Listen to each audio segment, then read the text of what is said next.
പുതിയൊരു വീഡിയോയിലേക്ക് സ്വാഗതം. കേരള ബ്ലാസ്റ്റേഴ്സ് ആരാധകരുടെയൊക്കെ പ്രിയ താരമായിരിക്കും സഹൽ അബ്ദുൾ. നിലവിൽ ഡ്യൂറന്റ് കപ്പ് നടന്നുകൊണ്ടിരിക്കുകയാണ്. നിലവിൽ ഡ്യൂറന്റ് കപ്പിൽ മോഹൻ ബഗാനു വേണ്ടി മികച്ച പ്രകടനമാണ് താരം കാഴ്ചവെച്ചുകൊണ്ടിരിക്കുന്നത്. ഡ്യൂറന്റ് കപ്പിൽ ഗ്രൂപ്പ് സ്റ്റേജിൽ മോഹൻ ബഗാനു വേണ്ടി 3 മത്സരങ്ങൾ കളിച്ച താരത്തിന്റെ പേരിൽ 8 ഗോൾ കോൺട്രിബ്യൂഷനാണ് ഉള്ളത്. ഡ്യൂറന്റ് കപ്പിൽ മോഹൻ ബഗാൻ കളിച്ച 3 മത്സരങ്ങളിലും സഹലിന്റെ പങ്കാളിത്തം വളരെ വലുത് തന്നെയാണ്. മികച്ച പ്രകടനം തന്നെ നിലവിൽ മോഹൻ ബഗാനു വേണ്ടി സഹൽ കാഴ്ചവെക്കുന്നുണ്ട്.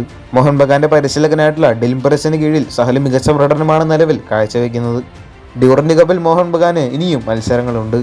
വരുന്ന മത്സരങ്ങളിലും സഹൽ തന്റെ മികച്ച ഫോം തുടരുമെന്ന് തന്നെയാണ് ആരാധകരെല്ലാം പ്രതീക്ഷിക്കുന്നത്. മോഹൻ ബഗാനു വേണ്ടി 3 മത്സരങ്ങൾ കളിച്ച സഹൽ നേടിയിട്ടുള്ളത് 4 ഗോളുകളും 4 അസിസ്റ്റുകളുമാണ്. എന്നിരുന്നാലും സഹൽ ഈ ഒരു ഫോമിൽ തന്നെ തുടരുമോ എന്നെല്ലാം കാത്തിരുന്നു തന്നെ കാണാം.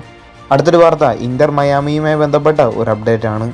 ഇപ്പോൾ സോഷ്യൽ മീഡിയയിലെല്ലാം ശക്തമായി വന്നുകൊണ്ടിരിക്കുന്ന വാർത്തയാണ് ബ്രസീലിയൻ സൂപ്പർ താരം നെയ്മർ ജൂനിയർ ഇന്റർ മയാമിയിലേക്ക് എന്നുള്ളത്. നെയ്മർ ജൂനിയർ ഇന്റർ മയാമിയിലേക്ക് എന്നുള്ള വാർത്ത ഇപ്പോൾ നിരവധി മാധ്യമങ്ങളെല്ലാം റിപ്പോർട്ട് ചെയ്തിട്ടുണ്ട്. പ്രമുഖ മാധ്യമമായിട്ടുള്ള മാർക്കയാണ് നിലവിൽ ഇപ്പോൾ ലേറ്റസ്റ്റ് ആയിട്ട് റിപ്പോർട്ട് ചെയ്തിരിക്കുന്നത്. നിലവിൽ സാന്റോസിനോടൊപ്പം തുടരാൻ നെയ്മർ ആഗ്രഹിക്കുന്നില്ല.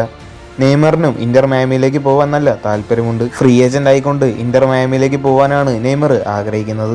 മാത്രമല്ല ഇന്റർ മയാമിക്കായാലും നെയ്മറിനെ ടീമിലേക്ക് കൊണ്ടുവരാൻ താല്പര്യമുണ്ട്.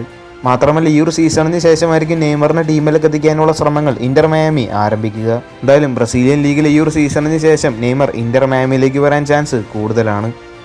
നെയ്മർ കൂടി ഇന്റർ മയാമിയിലേക്ക് വരികയാണെങ്കിൽ പഴയ MSN ട്രിയോ നമുക്ക് വീണ്ടും കാണാൻ സാധിക്കും. കൂടുതൽ ഫുട്ബോൾ വാർത്തകൾ അറിയാനായിട്ട് ചാനൽ സബ്സ്ക്രൈബ് ചെയ്യുക. അടുത്തൊരു വീഡിയോ ആയിട്ട് നമുക്ക് വീണ്ടും കാണാം.